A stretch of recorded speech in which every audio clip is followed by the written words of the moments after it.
इलाहाबाद विश्वविद्यालय परिवार में आपका स्वागत है। हम लोग जो एक श्रृंखला चला रहे हैं कि सिविल सेवा परीक्षा की तैयारी कैसे की जाए, उस श्रृंखला में अभी हम लोग 2 दिन की क्लास चला रहे हैं। एक क्लास हम चलाते हैं सैटरडे की जो करंट अफेयर्स की है, और एक क्लास चलाते हैं संडे की जिसमें हम स्टैटिक सब्जेक्ट पढ़ाते हैं। अभी पॉलिटी चल रही, फिर हिस्ट्री चलेगी, फिर पॉलिटिकल साइंस चलेगा, इकोनॉमिक्स चलेगी। एक लगातार मैसेज लोग मुझको कर रहे हैं कि हम इलाहाबाद विश्वविद्यालय परिवार के इस कार्यक्रम से कैसे जुड़ें। इस कार्यक्रम से जुड़ने का बहुत सीधा सा रास्ता है। इलाहाबाद विश्वविद्यालय का जो पेज है यह ओपन पेज है, कोई भी आदमी इसको फॉलो कर सकता है। कुछ लोगों ने लिखा मुझको कि इसका शुल्क क्या होता है। इसका कोई शुल्क नहीं है, यह फ्री ऑफ कॉस्ट है। एक प्रक्रिया चल रही है, कोशिश चल रही है कैसे हम लोग इलाहाबाद विश्वविद्यालय को वह गरिमा प्रदान कर सकें जो गरिमा पहले हुआ करती थी। उसलिए ये प्रयास चल रहा है। यह प्रयास कितना सफल होता है इसका फैसला भविष्य करेगा। हम लोग कोशिश जरूर कर रहे हैं। कोई भी आदमी कभी भी इस क्लास को ज्वाइन कर सकता है। इसमें सारे के सारे जो वीडियो रिकॉर्डिंग है अवेलेबल होती है। आप लोग इसको अपने पेज पर शेयर कर लो। उससे फ़ायदा क्या होगा कि यह हमेशा के लिए आपके पास सुरक्षित रहेगा। हम लोगों ने कल एक बात किया था इंटेलेक्चुअल प्रॉपर्टी राइट पे, कि वैक्सीन पर इंटेलेक्चुअल प्रॉपर्टी राइट किस तरह से काम करता है। वह जो यूनाइटेड स्टेट्स का एक मूव स्टार्ट हुआ है कि वह ईजिंग आउट करेगा जो इंटेलेक्चुअल प्रॉपर्टी राइट है कोविड-19 वैक्सीन के लिए। यह टेम्परेरी है, ये परमानेंट नहीं है। क्योंकि विश्व में एक विपदा आ चुकी है, इसलिए उसको ध्यान में रखते हुए इंटेलेक्चुअल प्रॉपर्टी राइट पर यह रिलैक्सेशन की बात कही जा रही है। इस इंटेलेक्चुअल प्रॉपर्टी राइट के लिए जो 164 देश हैं WTO के, उन सारे देशों को सहमत होना पड़ेगा। वहाँ वोटिंग पैटर्न नहीं होता है, वहाँ कंसेंसस से काम किया जाता है।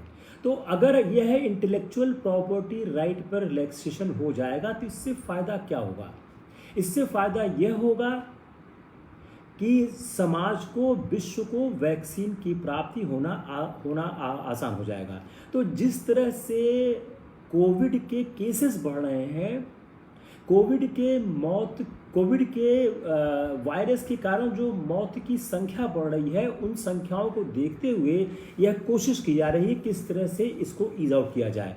तो जो वैक्सीन का इमरजेंस है, जो वैक्सीन की अवेलेबिलिटी है, इसमें जो एक बॉटलनेक आ रहा है, जिसमें एक समस्या उत्पन्न कर रहा है, वह इंटेलेक्चुअल प्रॉपर्टी राइट कर रहा है। इस कॉन्टेक्स्ट में यह डिबेट लगातार चल रहा है कि कैसे ग्लोबली वैक्सीन की उपलब्धता सबके पास प्राप्त हो जाए। उसको ध्यान में रखते हुए यह यूनाइटेड स्टेट ने यह प्रक्रिया शुरू की है। शुरुआत में बहुत से देशों ने इसका अपोज किया था, धीरे धीरे देश इस पर थोड़ा सा सहानुभूति व्यक्त कर रहे हैं। अब एक सवाल हमेशा दिमाग में उठना चाहिए। अब क्या है ना, सिविल सर्विसेज की परीक्षा में जब तक दिमाग में प्रश्न नहीं उठेंगे आपको बहुत सफलता प्राप्त नहीं होगी। तो एक प्रश्न उठना चाहिए, क्या जो यह इंटेलेक्चुअल प्रॉपर्टी राइट का वेवर है, क्या जो यह इंटेलेक्चुअल प्रॉपर्टी राइट का वेवर है, यह वैक्सीन की शॉर्टेज को कम कर देगा? यह इंटेलेक्चुअल प्रॉपर्टी राइट को अगर वेव कर दिया जाएगा, अगर इसमें छूट दे दी जाएगी, क्या यह वैक्सीन की जो कमी दिख रही है विश्व में उसको कम कर देगा? इसका कोई भी एक निश्चित उत्तर अभी उपलब्ध नहीं है। लेकिन यह कहा जा सकता है कि अगर प्रॉपर्टी राइट को वेव कर दिया गया तो इस प्रॉब्लम को सॉल्व करने में कोई न कोई मदद प्राप्त हो सकती है।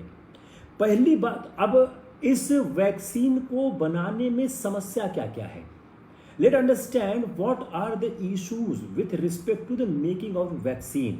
पहली समस्या क्या है कि जो जिस वैक्सीन को बनाने के लिए अगर इंटेलेक्चुअल प्रॉपर्टी राइट को वेव ऑफ कर दिया तो भी जो mRNA, जो मैसेंजर RNA का जो बेस्ड है, जो वायरस, जो वैक्सीन मैसेंजर RNA से बेस्ड है, स्पेलिंग है mRNA, जो बेस्ड है, उसमें समस्या ये है कि अगर वायरस ने अपने म्यूटेशन को चेंज कर दिया, अपने कैरेक्टरिस्टिक्स को चेंज कर दिया, तो इसलिए जो हमारे पास जो वैक्सीन जो बनेगी वह कितना काम करेगी, यह भी एक समस्या का प्रश्न है। तो इसलिए अगर जब जो mRNA के बेस पर जो वैक्सीन बनाई जा रही है, जो मैन्युफैक्चरिंग वैक्सीन mRNA के बेस पर है, वह अगर वायरस ने अपने को म्यूटेट कर दिया, चेंज कर दिया, तो शायद वह आसान नहीं होगा। तो इसलिए जो हमारे पास सपोर्ट है इस वैक्सीन को, अगर वायरस ने अपने सिस्टम को, अपने स्ट्रक्चर को चेंज कर दिया, तो शायद दिक्कत खड़ी होगी। दूसरी बात क्या है कि जो हमारा जो ट्रांसफर ऑफ टेक्नोलॉजी है, इसके लिए क्या क्या प्रक्रिया की जानी चाहिए। तो हमारे लिए जनरल फार्मास्यूटिकल जो ये मैन्युफैक्चरिंग के लिए हमको एक ट्रांसफ़र ऑफ टेक्नोलॉजी की भी आवश्यकता है।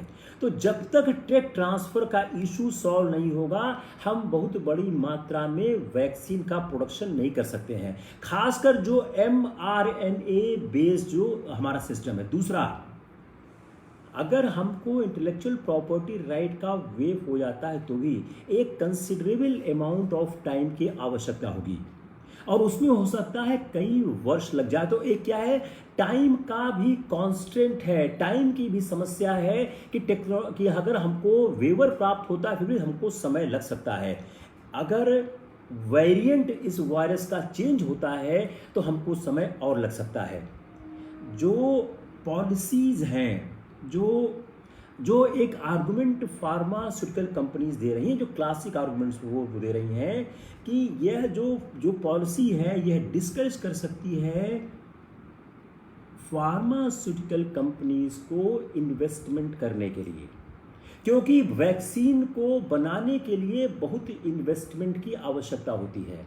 तो अगर आपने इस इंटेलेक्चुअल प्रॉपर्टी राइट को वेव ऑफ कर दिया, तो जो कंपनियां वैक्सीन बना रही हैं, जो इतना पैसा इन्वेस्ट कर रही हैं, वो इन्वेस्टमेंट वो क्यों करना चाहेंगी? क्योंकि उनको अपने इन्वेस्टमेंट का रिटर्न प्राप्त नहीं होगा।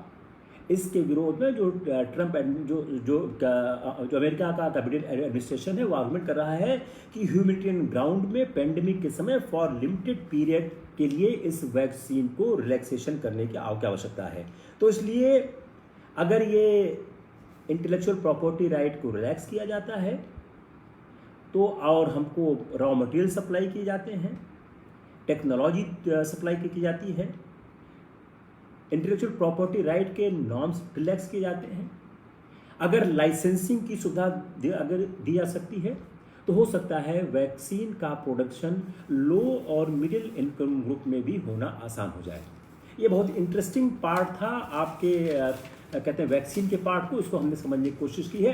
अब देखिए सवाल कैसे आप हैंडल करोगे। One of my prime motive to explain this कि how you handle the question. You can not handle the question merely knowing कि साहब intellectual property right waive off हो गया है, वैक्सीन सबको उपलब्ध हो, इससे सवाल हैंडल नहीं होगा। You need to learn how to write in the paper. सवाल ये नहीं पूछा जाएगा कि वैक्सीन की टेक्नोलॉजी क्या है, वैक्सीन कैसे ट्रांसफर, हमेशा सवाल बनेगा सोशियो इकोनॉमिक एस्पेक्ट को लेकर। जब तक आप सोशियो इकोनॉमिक एस्पेक्ट को समझकर रिलेट नहीं कर सकते हैं, तब तक यह नहीं हो सकता है कि आप किसी सवाल को हैंडल कर सकें। अब इसमें सवाल क्या क्या सकता है, अगर कोविड-19 को रोकने के लिए किसी तरह का प्रश्न आता है तो आप इस वैक्सीन के इशू को ऐड करिए। Suppose the question is framed like this कि कोविड-19 को रोकने के लिए क्या क्या कदम उठाए जाने चाहिए, तो उस कदम में आप इसको ऐड करें कि वर्ल्ड ट्रेड ऑर्गेनाइजेशन को एक इनिशिएटिव लेना चाहिए, और जो इंटेलेक्चुअल प्रॉपर्टी राइट का वेव ऑफ है वह वेव ऑफ किया जाना चाहिए।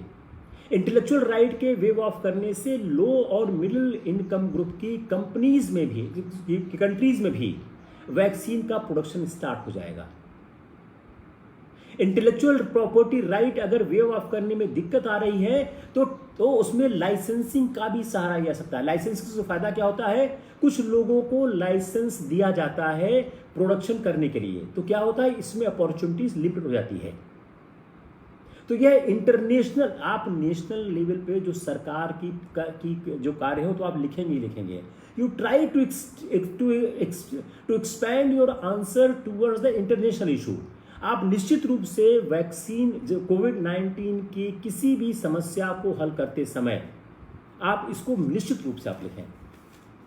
दूसरा, हम लोगों ने एक बात कल की थी, उसी को हम हल्का से एक्सटेंड और करते हैं कि जो आइडेंटिफिकेशन, आज हम उसको उस पॉइंट को लिमिटेड करते हैं, आइडेंटिफिकेशन ऑफ बैकवर्ड क्लासेस।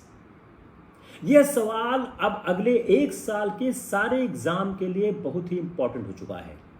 उसका कारण क्या है कि 2-3 सेक्शन अप्लाई हो चुके हैं और सुप्रीम कोर्ट ने केंद्र और राज्य के मध्य जो एक इशू है कि कौन बैकवर्ड क्लासेस को आइडेंटिफाई कर सकता है, उसमें एक फैसला दिया है।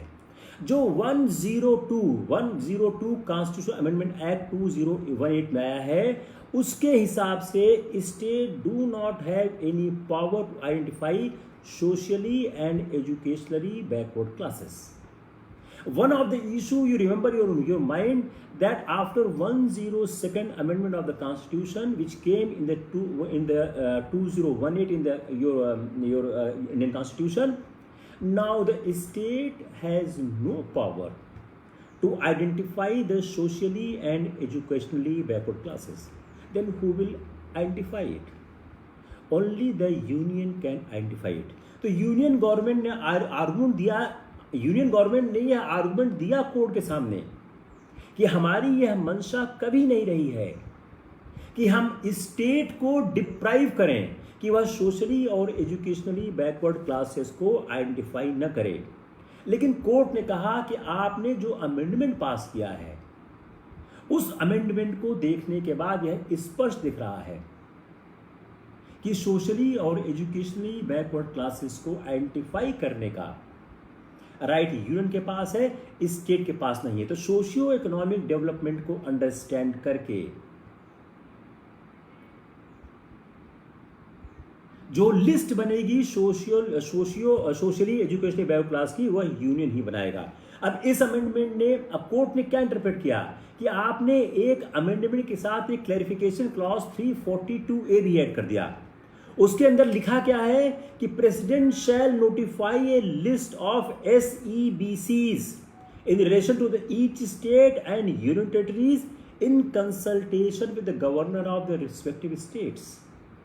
If you read the article 342A, the question is almost sealed that for the state and union territories, the notification of SEBCs are only and only with the union. You may consult with the governor of the state, but the consultation of the governor of the state is not binding, it's just an advisory. जब एक बार central list notify हो जाएगी तो only parliament can make inclusion और exclusion from in that list. Once the list has been notified, जब central ने list notify कर दिया तो उस लिस्ट में कोई इंक्लूजन और एक्सक्लूजन सिर्फ कर सकता है स्टेट, सिर्फ कर सकता है parliament, state has no power.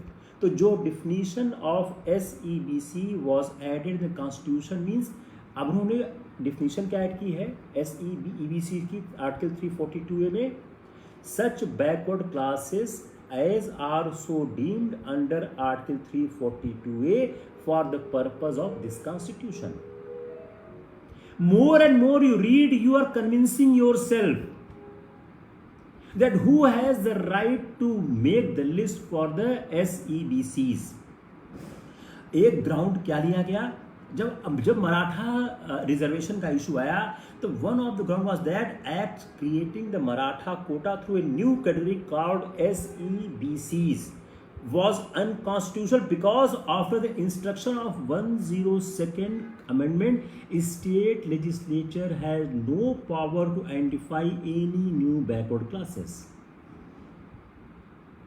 जो स्टेट की गवर्नमेंट ने जो एक नए बैकवर्ड क्लास के रूप में मराठा को आइडेंटिफाई किया है, तो 102nd कॉन्स्टिट्यूशन अमेंडमेंट एक्ट के बाद जो आया है 2018 पे, उसके बाद स्टेट के पास कोई पावर नहीं है कि किसी को आइडेंटिफाई कर सके।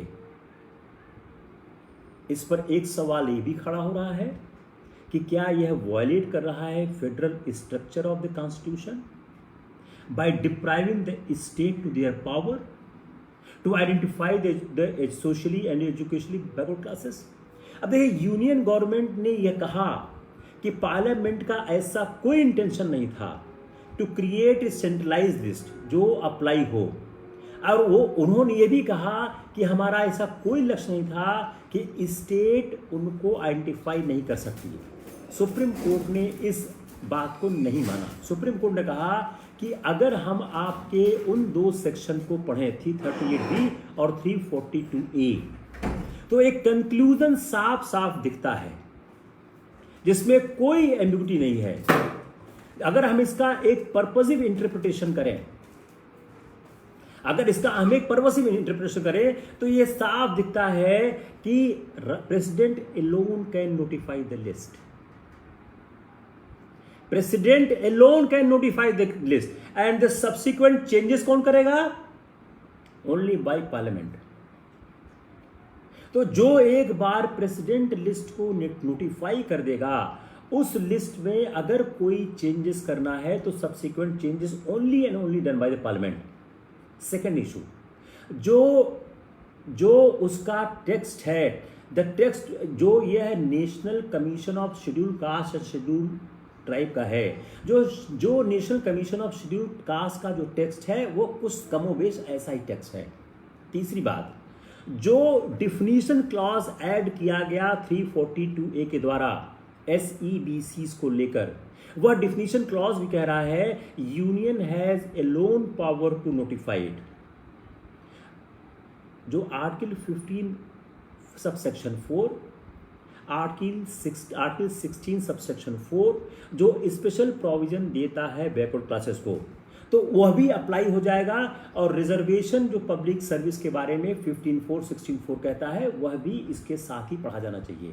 15, 16(4) हम लोग अलग करेंगे, फंडामेंटल राइट पढ़ेंगे। तो कंक्लूजन क्या आ रहा है कि 102nd अमेंडमेंट के बाद स्टेट जो है वह SEBCs का नोटिफिकेशन नहीं कर सकता, आइडेंटिफिकेशन नहीं कर सकता है। Hope everything is clear. If it is not clear then let me no.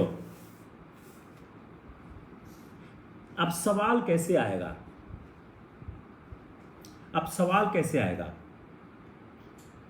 सवाल आने का पहला चीज, प्रीलिम्स का सवाल, SEBC का नोटिफिकेशन कौन करता है? दूसरा सवाल, 102nd कॉन्स्टिट्यूशन अमेंडमेंट एक्ट का संबंध किससे है? तीसरा सवाल, मराठा रिजर्वेशन का संबंध संविधान के किस प्रावधान से है? मेंस का सवाल। Come on the question of the mains. What is the procedure to identify the socially and educationally backward classes in the Constitution? What is the procedure to identify the socially and educationally backward classes in the Constitution? What are the recent controversies in this regard? Please explain the various issues related with it. Socially और educationally backward classes का निर्धारण कौन करता है? इसके बारे में अभी हाल में किस तरह का विवाद हुआ है? इस पर आपके सुझाव क्या है? ये कल के लेक्चर का एक पार्ट था जो मैंने पर्पसली आज के लिए छोड़ दिया ताकि एक दिन में सारी चीज़ें क्लियर नहीं होती, और मेरे ख्याल से इसके बाद कुछ चीज़ बची नहीं रह गई। Now come on the our polity, जहाँ पे हम लोगों ने बात को अपना छोड़ा था। देखिए, हमने पहले ही कहा था कि प्रेसिडेंट जो है वह सदन का एक भाग होता है। प्रेसिडेंट बैठता नहीं है पार्लियामेंट में एक्सेप्ट ऑन 2 ओकेजन। जब वह ओपनिंग एड्रेस करता है, कब करता है? एक करता है हर साल के पहले सत्र में, जो हम बजट सत्र कहते हैं। दूसरा कब करता है? जब लोकसभा के गठन होने के बाद वह संयुक्त रूप से उनको एड्रेस करता है। दूसरा, जो बिल पास होता है उस पर प्रेसिडेंट के हस्ताक्षर की आवश्यकता होती है। जो आर्टिकल 111 ऑफ द कॉन्स्टिट्यूशन है उसमें या तो प्रेसिडेंट बिल पर साइन कर सकता है या उसको विथहोल्ड कर सकता है। अगर आप उसको पढ़ेंगे तो उसमें डिसेंट नहीं मिलेगा, या एसेंट करेगा। If you open article 111 of the constitution, हमेशा आप बेयर एक्ट लेके क्लास में आया करिए, उससे क्या है आपको समझने में आसानी होगी। If you read the article 111, president shall declare either assent to bill और विथहोल्ड एसेंट देयरफॉर। डिसेंट का इस्तेमाल नहीं हुआ है। You open article 111 of the constitution, तो जो तीसरी पावर है प्रेसिडेंट की, एक प्रेसिडेंट के साथ क्या हो गया, प्रेसिडेंट पार्लियामेंट को एड्रेस करता है। प्रेसिडेंट पार्लियामेंट का पार्लियामेंट पार्ट कौन कौन है, लोकसभा, राज्यसभा और प्रेसिडेंट। दूसरी बात, प्रेसिडेंट पार्लियामेंट में बैठता नहीं है लेकिन पार्लियामेंट को एड्रेस करता है। वो कब कब करता है, हर साल का पहला सत्र जिसको हम बजट सत्र कहते हैं। दूसरा, जब लोकसभा पहली बार चुन कर आती है। तीसरा काम का क्या पार्लियामेंट का है, अगला काम प्रेसिडेंट का क्या है, वो ऑर्डिनेंस इशू करता है आर्टिकल 1, 2, 3 ऑफ द कॉन्स्टिट्यूशन के तहत। तीसरी बात क्या है, प्रेसिडेंट बिल को एसेंट करता है। अगर अब एक सवाल आपके प्रीलिम्स का बन रहा है कि राष्ट्रपति किसी बिल पर क्या करता है, ए एसेंट कर सकता है, बी डिसेंट कर सकता है, सी वह विथहोल्ड एसेंट को विथहोल्ड कर सकता है। तो डिसेंट शब्द का इस्तेमाल नहीं है, तो राष्ट्रपति के लिए डिसेंट नहीं है, या तो एसेंट करेगा, या तो सहमति देगा, या तो अनुमति देगा, या अनुमति को वह रोक लेगा। दो ही काम राष्ट्रपति करता है।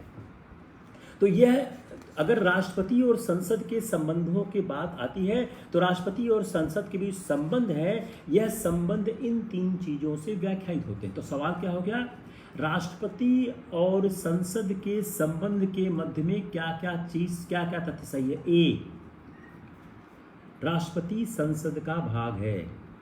बी, राष्ट्रपति संसद का भाग नहीं है। सी, राष्ट्रपति ओपनिंग एड्रेस करता है। डी, राष्ट्रपति ऑर्डिनेंस पास करता है।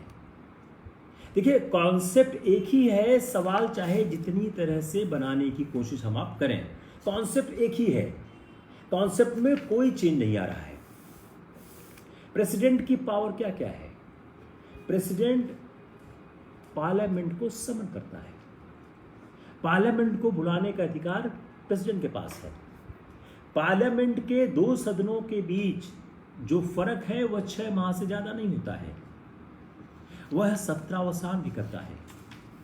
हम लोगों ने पिछले क्लास में बहुत विस्तार से बात किया है कि सत्रावसान क्या होता है, एसेंट क्या होता है और डिसेंट क्या होता है। सत्रावसान के समय जो सदन के सम्मुख लंबित कार्यवाहियां होती हैं वो लैप्स नहीं होती हैं, उनका विलोपन नहीं होता है। लेकिन इंग्लैंड में जो सत्रावसान, जिसको इंग्लिश में बोलते हैं प्रोरोगेशन, वहां पर प्रोरोगेशन समय ऑल पेंडिंग बिजनेस इलैप्स हो जाते हैं, जिसको हिंदी में बोलते हैं व्यपगत हो जाते हैं। पार्लियामेंट के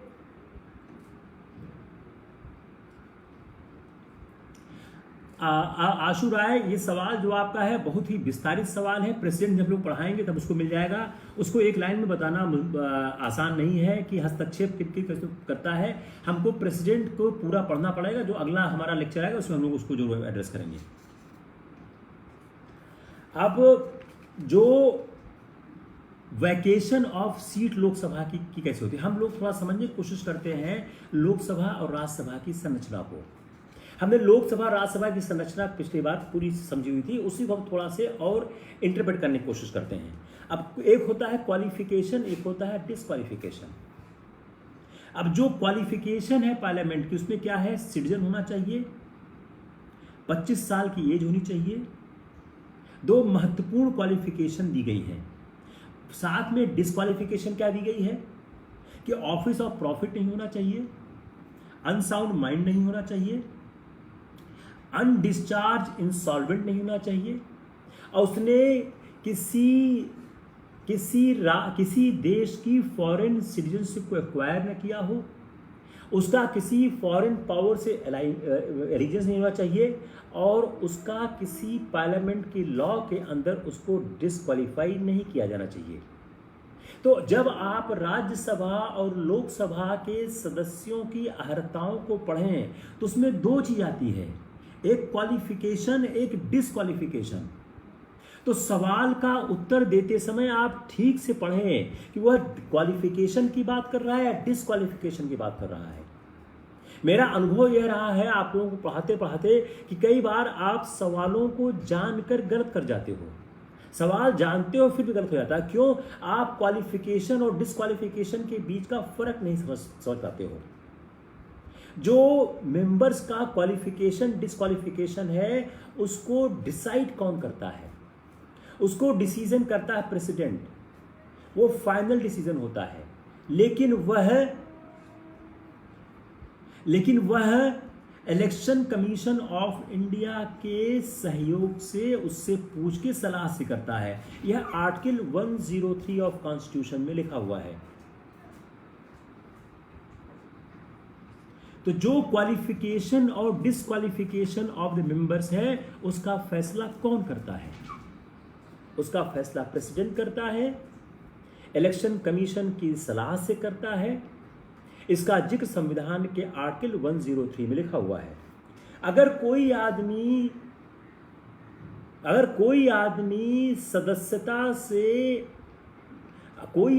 सदन की सदस्यता से च्युत कर दिया हो, he is not entitled to be member of parliament, and knowing that he is sitting in the parliament, then what penalty may be imposed on it? 500 रुपया प्रतिदिन की पेनाल्टी उसको लगाई जाएगी। ये भी बड़ा अच्छा सवाल है कि कोई व्यक्ति अगर सदन की सदस्यता से अयोग्य करार कर दिया गया हो, वह इस बात को जानता हो कि वह सदन की सदस्यता से अयोग्य करार कर दिया गया है, उसके बाद भी अगर वह सदन की कार्रवाई में भाग लेता है तो 500 रुपया प्रतिदिन का उस पर पेनाल्टी लगेगा। वैकेशन ऑफ द सीट कैसे होती है? एक ड्यूअल मेंबरशिप के द्वारा होती है।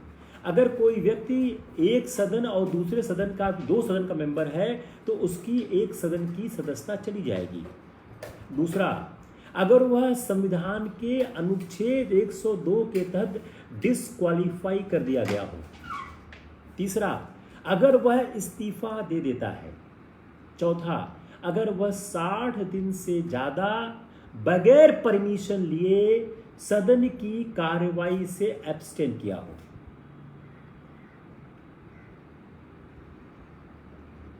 जितने आपके प्रीलिम्स के सवाल मेंस के बन सकते हैं वो सब सवाल बना के I am structuring the lecture. I am again repeating. सवाल क्या बन गया? किसी संसद सदस्य की सदस्यता किन परिस्थितियों में चली जाएगी? ए, अगर उसके पास ड्यूअल मेंबरशिप है, मतलब 2 सदनों की सदस्यता है। बी, अनुच्छेद 102 में जो अनुच्छेद 102 के अधीन डिस्क्वालीफाई कर दिया गया हो। सी, उसने अपनी सदस्यता से इस्तीफा दे दिया हो। डी, वह बगैर अनुमति लिए 60 दिन से ज़्यादा सदन की कार्रवाई में भाग लिया हो। अब इसी में अनुमति शब्द को हटा दीजिए। अगर वह अनुमति लेके गया है तब डिस्क्वालीफाई नहीं करेगा, अगर वह बगैर अनुमति लिए जाएगा तब डिस्क्वालीफाई करेगा। कम ऑन द स्पीकर। अनुच्छेद 93 में स्पीकर, 93 में स्पीकर के बारे में बात की गई है। अगर आप लोग साथ में बैरक देखते जाएंगे तो शायद आपको याद करना और आसान हो जाएगा। हालांकि लेक्चर में सब कुछ है, लेकिन फिर भी अगर आप लोग खोल के देखते रहेंगे तो थोड़ा सा बेहतर होगा। अनुच्छेद 93 में स्पीकर के बारे में बात की गई है। वह स्पीकर के चुनाव के बारे में बात करते हैं। आर्टिकल 93 में होता है कि 2 व्यक्तियों का चुनाव होता है लोकसभा बनने के बाद। एक व्यक्ति होता है लोकसभा का स्पीकर, दूसरा होता है लोकसभा का डिप्टी स्पीकर। जब यह चुनाव हो जाता है तो लोकसभा के स्पीकर का टर्मिनेशन किन किन परिस्थितियों हो सकता है? ए, उसकी लोकसभा की सदस्यता चली जाए। बी, वह अपनी लोकसभा की सदस्यता से इस्तीफा दे दे। अब लोकसभा की सदस्यता से इस्तीफा देते हुए किसको एड्रेस करेगा? कोई स्पीकर अपनी लोकसभा की सदस्यता को से इस्तीफा देना चाहता है तो वह इस्तीफा किसको लिखेगा? To whom he will address? A, president, B, prime minister, C, Pandit ji आप मत लिखो बार बार, यहाँ कोई गृह क्लेश और पति पत्नी की समस्या नहीं, यहाँ बच्चे नौकरी के लिए परेशान हैं, इनको नौकरी करने दो। भाई पंडित जी को ब्लॉक कर दो, ये नौकरी पति पत्नी में अनबन दिख रहे हैं, यहाँ बच्चों को नौकरी नहीं मिल रही है, इनको नौकरी पाने दीजिए आप। जब अगर कोई लोकसभा का अध्यक्ष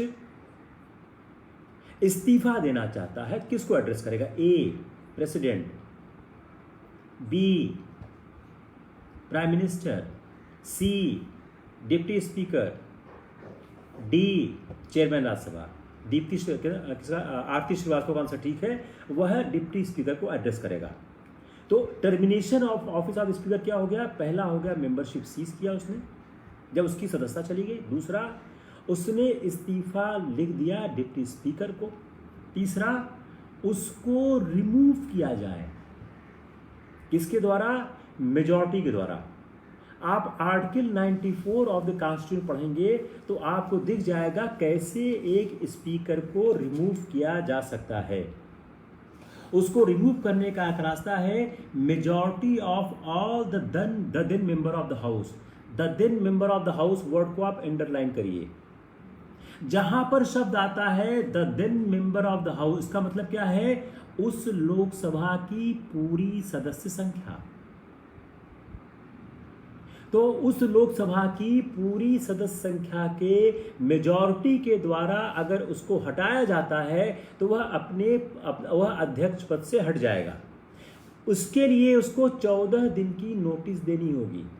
अगर आप लोकसभा के अध्यक्ष को हटाना चाहते हैं, अगर आप लोकसभा के, बुक का नाम है इंडियन कॉन्स्टिट्यूशन, संविधान, देखिए आप लोग 2-3 काम करिए।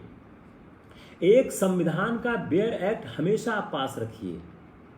संविधान का बेयर एक्ट और एटलस का मैप आप लोग रोज देखें विदाउट फेल, एवरी डे। और मेरे क्लास में आप जब भी आवे आप एटलस का मैप और संविधान का बेयर एक्ट दोनों साथ लेके आवे। तो अगर लोकसभा के अध्यक्ष को रिमूव करना है तो 14 दिन की वोटिंग, 14 दिन की एडवांस नोटिस देना जरूरी है। क्या लोकसभा का अध्यक्ष वोट दे सकता है? अगर आप आर्टिकल 96 ऑफ कॉन्स्टिट्यूशन पढ़ें तो आप पाएंगे वो कास्टिंग वोट देता है। लोकसभा अध्यक्ष वोट नहीं देता है, वो कास्टिंग वोट देता है कि जब मामला बराबर आ चुका है तभी लोकसभा अध्यक्ष जो है वह वोट देता है, नहीं तो वह वोट नहीं देता है। तो वह देता है सिर्फ कास्टिंग वोट देता है। राज्यसभा का सभापति और लोकसभा का अध्यक्ष, हम इसकी दोनों की थोड़ा तुलना करते हैं। लोकसभा का अध्यक्ष ज्वाइंट सिटिंग को चेयर करता है। यह सुविधा राज्यसभा के अध्यक्ष के पास नहीं है। If you read the article 118 sub section 4 of the constitution you find this answer कि लोग जब ज्वाइंट सिटिंग होता है तो ज्वाइंट सिटिंग के समय जो चेयर करता है वह लोकसभा का अध्यक्ष करता है, राज्यसभा का अध्यक्ष नहीं करता है। दूसरा, मनी बिल, कोई बिल मनी बिल है या नहीं है इसका सर्टिफिकेशन लोकसभा अध्यक्ष करता है। If you read article 110 sub section 4 you will find this answer कि जो मनी बिल है उसका सर्टिफिकेशन लोकसभा अध्यक्ष करता है, राज्यसभा अध्यक्ष से उसका कोई ताल्लुकात नहीं है।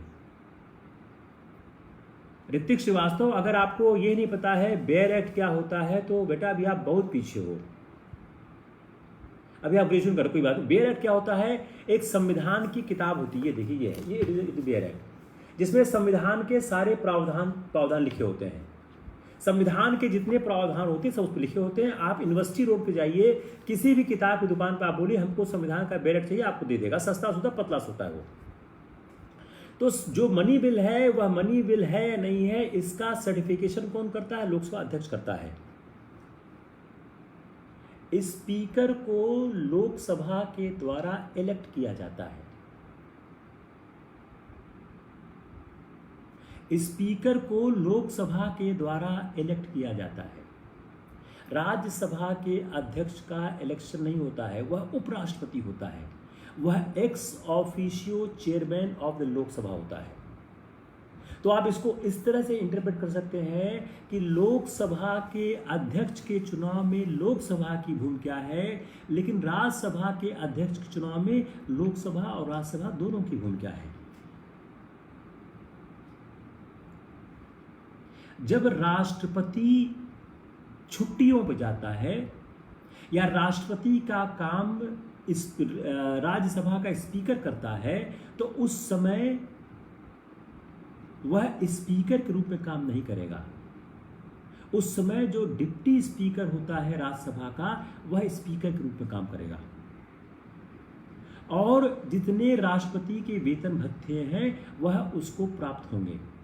तो जब वह वर्क करेगा as a president, he will take all the emoluments which is given to the president. If you read article 65 subsection 3 you will find this answer.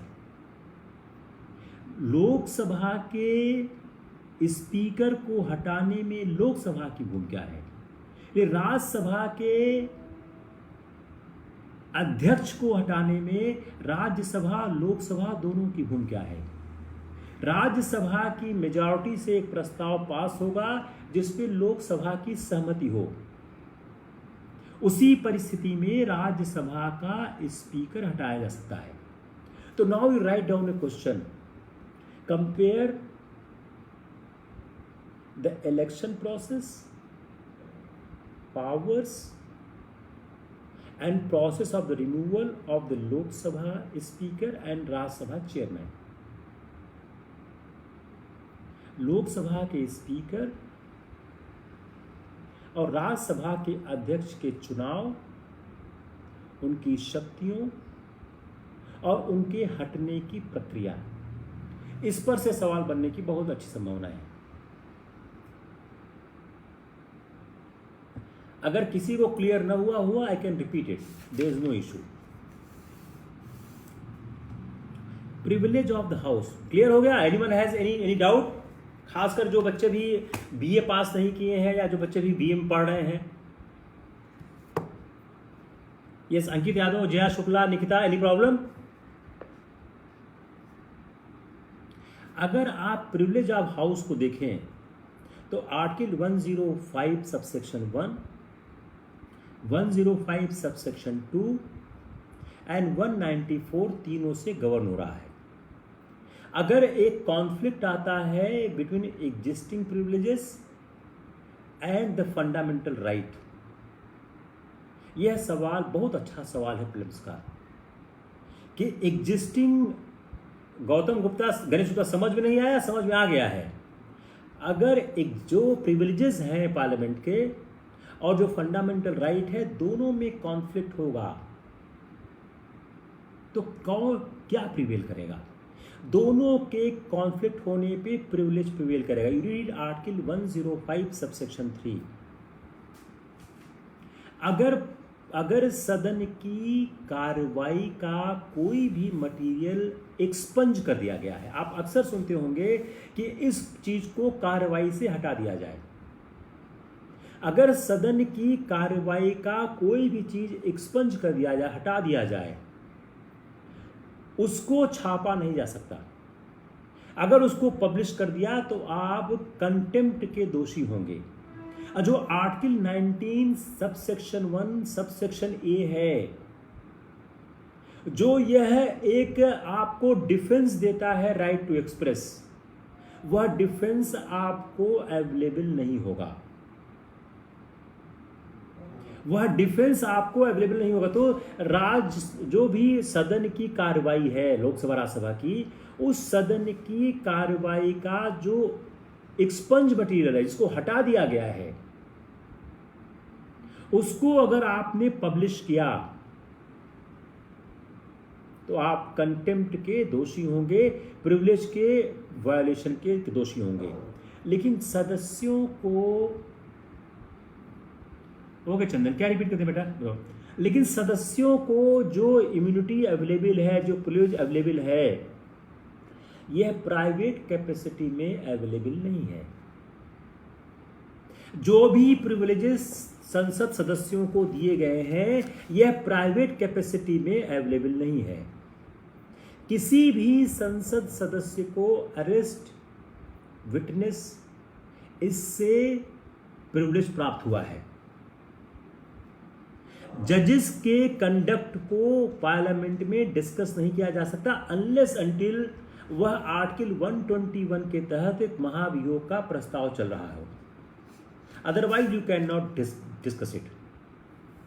Parliament के पास राइट है remove the strangers, regulate internal affairs, punish for contempt.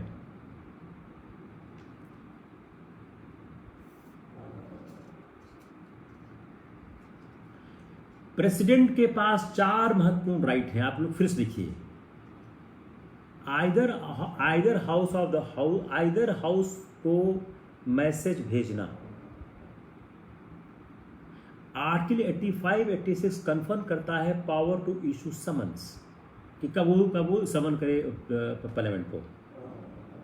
लेकिन जब अगर president समन करता है तो members bound नहीं है अटेंड करने के लिए। स्पेशल एड्रेस का जो जिक्र है प्रेसिडेंट का आर्टिकल 67 में है। मैंने बताया 2 परिस्थितियों में होता है। एक, हर साल का पहला सत्र जिसको हम बजट सत्र कहते हैं। दूसरा, आफ्टर एवरी जनरल इलेक्शन। और आर्टिकल 67 वो बाइंडिंग करता है मेंबर्स को अटेंड करने के लिए। और प्रेसिडेंट के एड्रेस के बाद एक जनरल डिबेट होता है। उस डिबेट में एक मोशन होता है thanking the president for speech, और इस डिबेट पर प्रायः प्रधानमंत्री उत्तर देते हैं।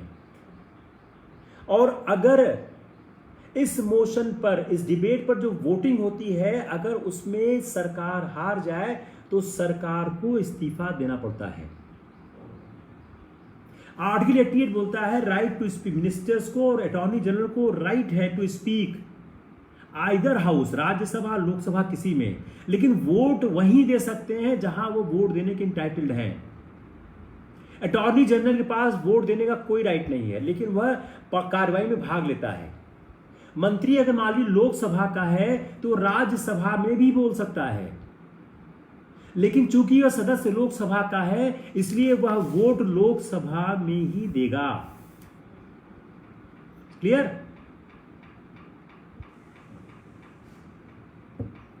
किसको क्लियर नहीं हुआ? ऐसा तो नहीं हो सकता ना हर आदमी को क्लियर ही हो जाए। किसको क्लियर नहीं हुआ? It is whom it is not clear. अब हम आते हैं कानून बनता कैसे है, जो लेजिस्लेटिव प्रोसेस है वो किस तरह से काम करता है। Let's understand how the legislative process works in our system, कि लेजिस्लेटिव पावर कैसे बनता है। ये बहुत इंपॉर्टेंट है, इसको समझना बहुत ही ज़्यादा जरूरी है। ये हमेशा आपके एग्जाम में, परीक्षाओं में आता ही आता है। देखिए, बिल को इंट्रोड्यूस कौन करता है? इसको हम लोग बहुत धीरे धीरे चलते हैं, बहुत आराम से चलते हैं ताकि ये आराम से क्लियर हो जाए। बिल इंट्रोड्यूस कौन करता है? आइदर बाय मिनिस्टर और प्राइवेट मेंबर्स। बिल मिनिस्टर भी इंट्रोड्यूस कर सकता है, प्राइवेट मेंबर भी कर सकता है। तो जो प्राइवेट मेंबर और मिनिस्टर के बीच में बिल है उसमें डिफरेंस क्या है? अगर एक प्राइवेट मेंबर बिल को इंट्रोड्यूस करता है तो ही has to give notice to ask leave of the house to introduce, जिसका रेयरली अपोज होता है। तो अगर एक प्राइवेट मेंबर बिल को पेश करता है तो प्राइवेट मेंबर को एक नोटिस देनी होगी to ask leave of the house to introduce the bill. इसका अपोज नहीं होता, लेकिन यह करना पड़ता है। दूसरी बात, बिल को पब्लिश करना होता है ऑफिशियल गजट में। अगर बिल को ऑफिशियल गजट में इंट्रोडक्शन करने के पहले पब्लिश कर दिया गया, तब बिल पेश करने के लिए लीव ऑफ द हाउस नहीं मांगा जाएगा। फिर सुनिए, अगेन लिसन केयरफुली। बिल को पेश करता है एक मंत्री या एक प्राइवेट मेंबर। आशुरा, मैं फिर से रिपीट कर रहा हूं, हम बात कर रहे हैं लेजिस्लेटिव प्रोसेस की। लेजिस्लेटिव प्रोसेस को हम और थोड़ा हिंदी में बोलते हैं कानून कैसे बनता है। तो एक जब कानून बनाने के लिए क्या होता है, पहला काम क्या करोगे कि अगर कानून बनाना है, अगर लोकसभा के सदस्यों को राज्यसभा में बोलने का विशेषाधिकार विधेयक के अलावा और कब होता है, लोकसभा के सदस्यों को, लोकसभा के सदस्य राज्यसभा में नहीं बोल सकते हैं। लोकसभा के सदस्य लोकसभा में बोलेंगे, राज्यसभा के सदस्य राज्यसभा में बोलेंगे, लेकिन कोई मंत्री और अटॉर्नी जनरल के पास अधिकार है कि वह चाहे जिस सदन का सदस्य हो वह दूसरे सदन में बोल सकता है। नहीं तो लोकसभा का सदस्य जो मंत्री नहीं है वो राज्यसभा में नहीं बोलता है। तो जो कानून कैसे बनता है, कानून बनने के लिए आपको एक बिल इंट्रोड्यूस करना पड़ेगा। अब बिल इंट्रोड्यूस करने के लिए दो तरह के लोग कर सकते हैं, एक मिनिस्टर कर सकता है, दूसरा प्राइवेट मेंबर कर सकता है। प्राइवेट मेंबर चाहता है खासकर जो अपोजिशन पार्टी के लोग हैं, जो मिनिस्टर नहीं है, जो मंत्री नहीं है, वो भी कर सकते हैं। लेकिन अगर कोई एक प्राइवेट मेंबर किसी बिल को पेश करता है, अगर कोई प्राइवेट मेंबर बिल को पेश करता है तो उसको एक नोटिस देनी होगी एडवांस में, to ask leave of the house to introduce. Generally इसका विरोध नहीं होता है, लेकिन यह कार्य करना पड़ता है। अब जितने भी बिल हैं वह ऑफिशियल गजट में पब्लिश होते हैं। अगर एक बिल को ऑफिशियल गजट में पब्लिश कर दिया गया है बिफोर इंट्रोडक्शन, तब कोई मोशन नहीं पास करना पड़ेगा for leave to introduce the motion. अगर आपने ऑफिशियल गजट में उस बिल को पब्लिश कर दिया है तो बिल पेश करने के लिए लीव ऑफ द हाउस मांगने की आवश्यकता नहीं है। अगर पब्लिश नहीं है तब आप इसको पब्लिश करोगे after introduction of the bill. तो try to understand what is the significance of the publication of a bill in the gazette. अब प्रोसीजर क्या है, जैसे ही बिल आपने पब्लिश किया उसमें से क्या क्या कार्रवाई हो सकती है। ए, बिल को कंसिडरेशन के लिए लिया जाए, bill is taken for the consideration. B, bill को सिलेक्ट कमेटी को रिफर कर दिया जाए। सी, बिल को joint committee of the house को रिफर कर दिया जाए with conference of the other house. D, bill को सर्कुलेट कर दिया जाए फॉर पब्लिक ओपिनियन। तो सवाल क्या हो गया, किसी बिल को इंट्रोड्यूस करने के बाद क्या कार्रवाई हो सकती, चार में से एक कार्रवाई हो सकती है, चार में से कोई भी कार्रवाई हो सकती है। पहली क्या है, सीधा बिल को कंसीडर किया जाए, चलो हम बिल पे बहस करते हैं, बिल को पास करते हैं। दो, उस बिल को सिलेक्ट कमेटी, जिसको बोलते हैं प्रवर कमेटी, उसको दे दिया जाए, प्रवर कमेटी उस पर विचार करे, उसके विचारार्थ फिर बिल हमारे पास आवे, हम उसको विचार करते हैं। सी, बिल को ज्वाइंट कमेटी को रिफर कर दिया जाए। ज्वाइंट कमेटी दोनों हाउसेस की होती हैं और जिसमें दूसरे हाउस का कॉन्करेंस होना चाहिए, क्योंकि बिल तो एक ही हाउस में पेश होगा, दूसरे हाउस में पेश नहीं होगा। एक बिल में एक हाउस से पास हो तब उसमें हाउस जाएगा। चौथा, उसको पब्लिक ओपिनियन के लिए सर्कुलेट कर दिया जाए। अब ये सवाल प्रीलिम्स का आपका बन गया कि एक बिल के पास होने पर क्या क्या कार्रवाइयां हो सकती हैं।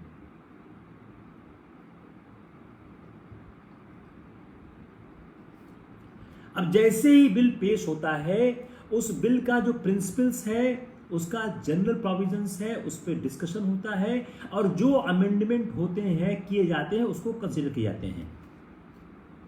अगर यह जाता है सिलेक्ट कमेटी के पास, तब सिलेक्ट कमेटी इस बिल के सारे प्रावधानों को कंसीडर करती है, उसके बाद बिल पास किया जाता है। जब बिल एक हाउस से पास हो गया तो यह बिल दूसरे हाउस में जाता है, दूसरे हाउस में ही सेम प्रक्रिया फिर चलेगी। जो प्रक्रिया फर्स्ट हाउस में है वही प्रक्रिया सेकंड हाउस में चलेगी। अगर प्रथम हाउस और द्वितीय हाउस, एक सदन और दूसरे सदन के बीच कोई गतिरोध होता है तो ज्वाइंट सिटिंग संसद की होती है। अगर आप आर्टिकल 108 1B और 1C पढ़ें तो आपको दिखेगा कि कब ज्वाइंट सिटिंग होती है। अगर दोनों सदनों में गतिरोध हो जाए, किसी मुद्दे पर दोनों सदन एकमत नहीं होते हैं, तो राष्ट्रपति ज्वाइंट सिटिंग बुला सकता है।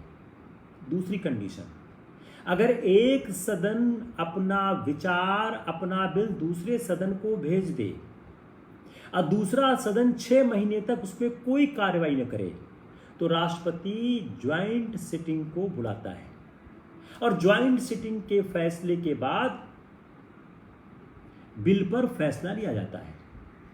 ज्वाइंट सिटिंग का जो वोटिंग राइट, जो वोट आएगा उसके हिसाब से फैसला लिया जाएगा। जब ये बिल पास होता है तो बिल कहां जाता है? राष्ट्रपति के पास जाता है और राष्ट्रपति या तो बिल पे हस्ताक्षर करता है या बिल को विथहोल्ड करता है।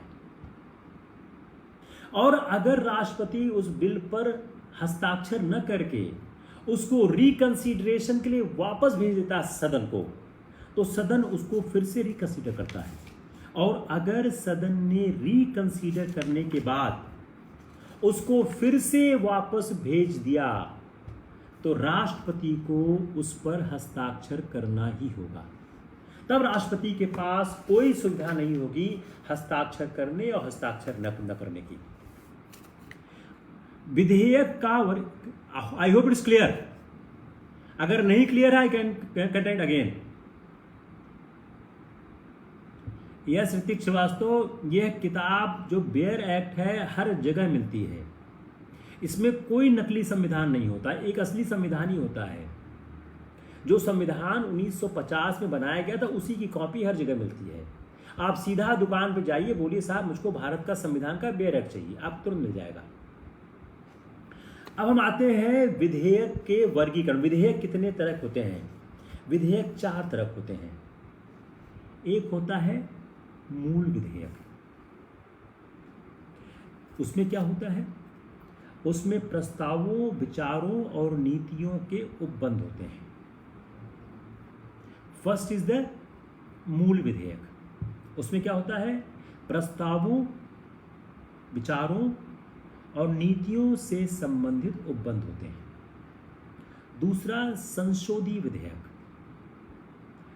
इसमें क्या हो, जिसको बोलते हैं अमेंडिंग एक्ट्स। इसमें इसका उद्देश्य क्या होता है? जो एक वर्तमान विधेयक है, जो ओरिजिनल बिल है, उसके अधिनियमों में रूप भेद करके संशोधन करना, जैसा नाम से स्पष्ट है, संशोधित विधेयक। तीसरा होता है समेकन विधेयक, जिसको बोलते हैं कंसोलिडेटिंग एक्ट। इसमें क्या होता है? इसका आशय होता है कि एक विषय पर वर्तमान विधियों को समेकित कर देना, कंसोलिडेट कर देना।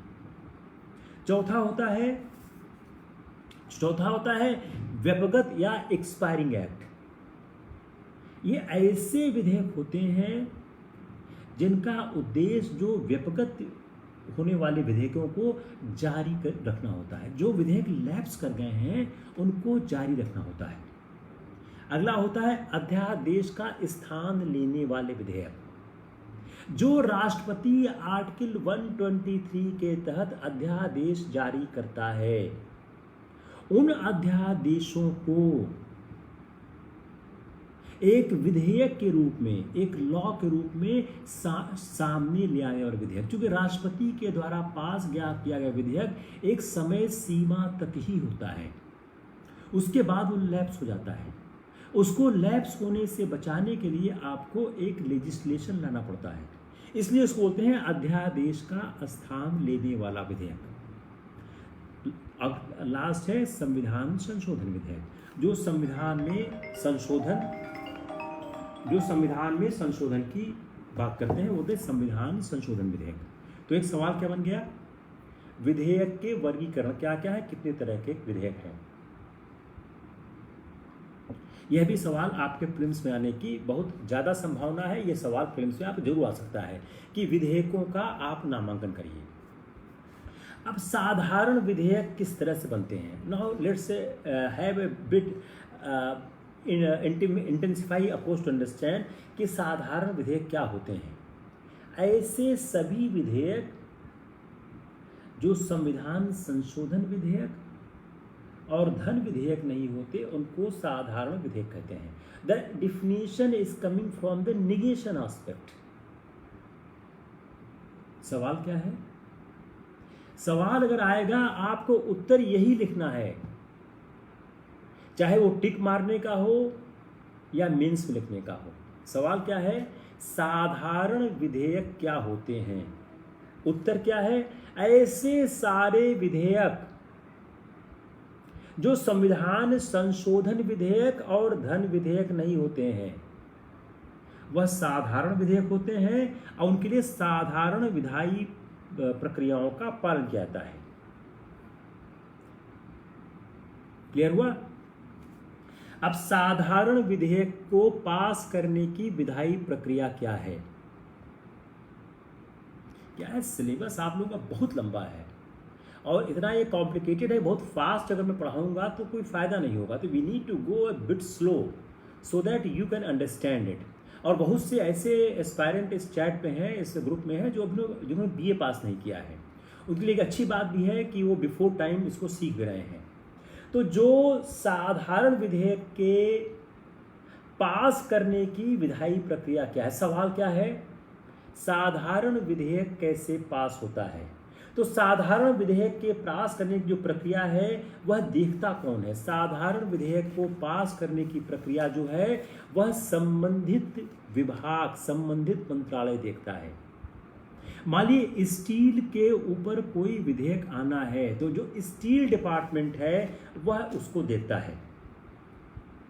जो अन्य मंत्रालय हैं, सरकारें हैं, राज्य सरकारें हैं, वह उस पर अपनी परामर्श देती हैं, उनका परामर्श लिया जाता है और उस प्रस्ताव के जो सारे वैधिक और संवैधानिक पहलू हैं उसके बारे में विधि मंत्रालय और भारत का जो महान्यायवादी है उन दोनों से परामर्श लिया जाता है।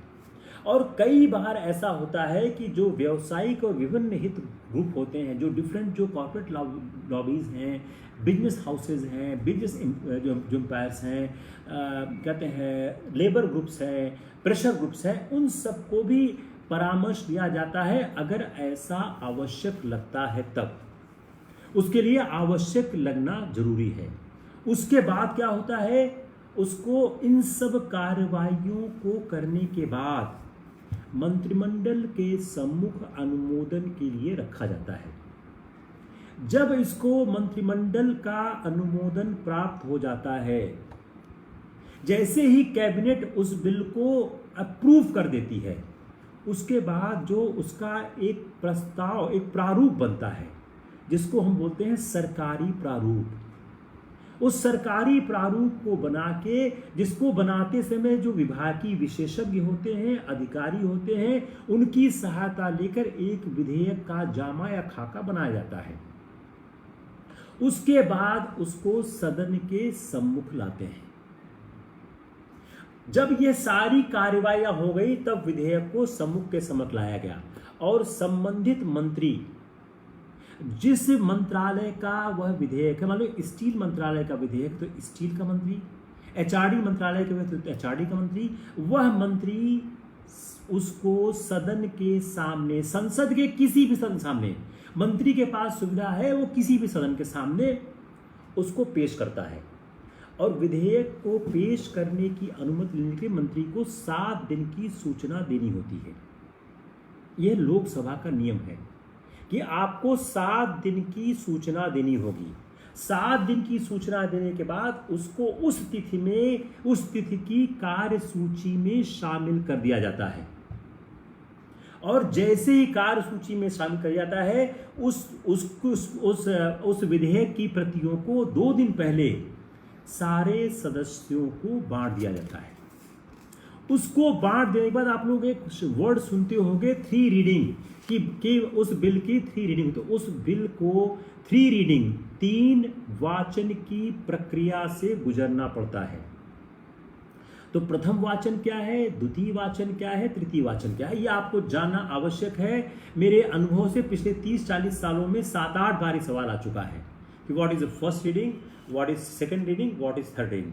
तो जो सदन की अनुमति ली जाती, प्रश्नकाल के पश्चात मंत्री सदन से अनुमति मांगता है कि हमको विधेयक पेश करने दिया जाए, इसको बोलते हैं प्रथम वाचन। इसको बोलते हैं प्रथम वाचन। तो किसी विधेयक को पेश करने के लिए सदन की अनुमति लेना आवश्यक है। विधेयक पेश करने के लिए जो समय होता है वो प्रश्नकाल के पश्चात होता है, और जब विधेयक के प्रभारी मंत्री का नाम पुकारा जाता है तो वह अपने स्थान पर खड़ा होता है, महोदय मैं प्रस्ताव पेश करता हूं कि मैं इस विधेयक को पेश करने की अनुमति चाहता हूं, और वह इसको पेश करता है। इसको हम बोलते हैं प्रथम वाचन। तो विधेयक पेश करना विधेयक का प्रथम वाचन होता है। To propose a bill is the first reading. यहां पर कोई चर्चा नहीं होती है। यदि विधायी क्षमता नहीं है, अगर मान लीजिए कोई बिल पेश किया गया, उस बिल के पेश करने की विधायी क्षमता में कोई समस्या है, तब चर्चा की अनुमति होती है। उसमें अटॉर्नी जनरल पार्टिसिपेट करता है और फिर उस पर मतदान होता है उस विधायी क्षमता के मुद्दे पर। अदरवाइज उस पर चर्चा नहीं होती है। और जैसे ही यह विधेयक पेश होता है, यह राजपत्र में या गजट में प्रकाशित कर दिया जाता है। और अध्यक्ष की अनुमति से प्रकाशित, अगर अध्यक्ष अनुमति दे दे तो विधेयक पेश करने के पूर्व भी प्रकाशित किया जाता है। और अगर अध्यक्ष से अनुमति लेकर, आवाज नहीं आ रही, किसको नहीं आ रही आवाज? आवाज किसको नहीं आ रही है? किसी और को आवाज नहीं आ रही है? अगर अध्यक्ष की अनुमति लेकर विधेयक को गजट में प्रकाशित कर दिया गया है, तब विधेयक पेश करने की अनुमति नहीं ली जाती है। किसी और को आवाज की प्रॉब्लम है?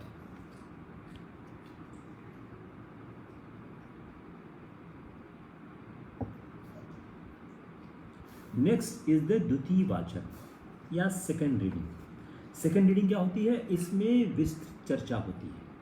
प्रथम वाचन में चर्चा नहीं होती है, द्वितीय वाचन में विस्तृत चर्चा होती है। इस वाचन के 2 चरण हैं। Second reading has the 2 stage.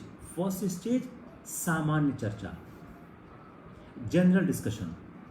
इस चरण में, फर्स्ट स्टेज में प्रवर समिति, सेलेक्ट कमेटी या ज्वाइंट कमेटी को भेजने के बारे में विचार किया जाता है। या तो जो सेकेंड रीडिंग का स्टेज है उसमें सेलेक्ट कमेटी या ज्वाइंट कमेटी को भेजने के बारे में विचार होगा, या सीधे विधेयक पर विचार किया जाए। अगर इसको कमेटी को भेजने का विचार कर दिया गया, तब वह कमेटी इस विधेयक के बारे में विचार करेगी। उस कमेटी की अनुशंसा प्राप्त होने के बाद सदन इस पर विचार करेगा। यह हो गया प्रथम चरण। इसका द्वितीय चरण क्या होता है? द्वितीय चरण में जब समिति का मान लो रिकमेंडेशन आ गया, तब इस पर खंडवार डिटेल में चर्चा होती है, और संशोधन अगर स्वीकार किया जाएगा, जो संशोधन वह कमेटी देगी। सेलेक्ट कमेटी, ज्वाइंट कमेटी के संशोधन बाइंडिंग नहीं होते हैं। सदन उस पर विचार कर सकता है।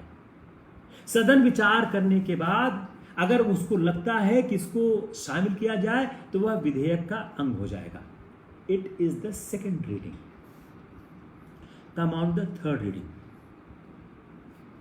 जो थर्ड रीडिंग है इसमें चर्चा बहुत सीमित होती है। सिर्फ चर्चा इस बात होती है कि विधेयक को स्वीकार किया जाए या विधेयक को अस्वीकार किया जाए। तो थर्ड रीडिंग एक औपचारिक है, इसमें सिर्फ शाब्दिक और अनुषांगिक कहते संशोधन होता है और लंबा वाद विवाद इसमें नहीं होता है। यह प्रक्रिया एक सदन की हो गई। जैसे ही एक सदन से दूसरे सदन में जाएगा तो दूसरे सदन के में प्रवेश करने पर सारी प्रक्रिया यही होगी जो पहले सदन हुई थी, और अगर गतिरोध हो गया तो संयुक्त बैठक होगी। संयुक्त बैठक का प्रावधान मैं पहले बता चुका हूं कि 108 में होता है वो। और संयुक्त बैठक में किस सदन का नियम लगेगा, लोकसभा या राज्यसभा? संयुक्त बैठक में लोकसभा का नियम लगेगा।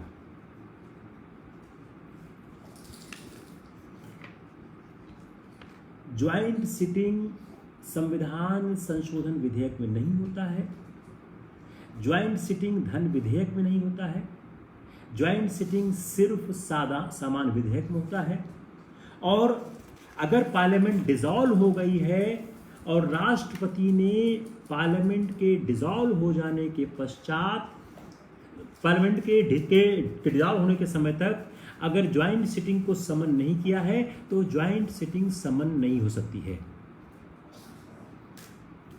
चेयरपर्सन का बिल के पास करने में कोई रोल नहीं होता है, सिर्फ कार्रवाई को संचालित करता है।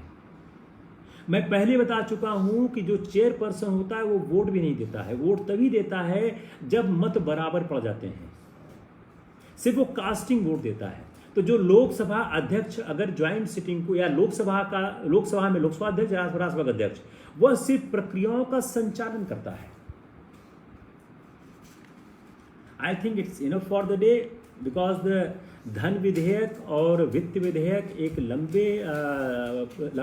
लंबे प्रोविजन है और उसके लिए मेरे ख्याल से 1 घंटे का समय चाहिए।